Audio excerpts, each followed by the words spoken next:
અંકલેશ્વરમાં વિવિધ મંદિરો, વડના ઝાડ નીચે સૌભાગ્યવતી મહિલાઓ દ્વારા વટ સાવિત્રીના વ્રતની શ્રદ્ધાભેર ઉજવણી કરવામાં આવી હતી અને પોતાના પતિના લાંબા આયુષ્ય માટે કામના કરવામાં આવી હતી. શાસ્ત્રો મુજબ વટના વૃક્ષ નીચે બેસીને જ સાવિત્રીએ પોતાના પતિ સત્યવાનને પુનઃજીવિત કર્યા હતા. વટ સાવિત્રી વ્રત કરીને સૌભાગ્યવતી મહિલાઓ પોતાના પતિના લાંબા આયુષ્ય અને સુખ સમૃદ્ધિની કામના કરે છે. આ દિવસે મહિલાઓ વ્રત રાખીને વટવૃક્ષ પાસે જઈને વિધિવત પૂજા કરે છે. આ સાથે જ વટવૃક્ષની પરિક્રમા કરે છે. ધાર્મિક માન્યતાઓ અનુસાર આમ કરવાથી પતિના જીવનમાં આવનારી દરેક બાધાઓ દૂર થાય છે અને સુખ સમૃદ્ધિ સાથે લાંબા આયુષ્યની પ્રાપ્તિ થાય છે.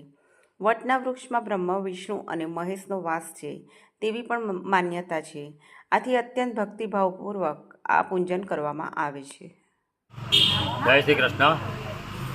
દર વર્ષની જેમ આ વર્ષે પણ વટ સાવિત્રી વ્રતનું અહીંયા પૂજન થઈ રહ્યું છે.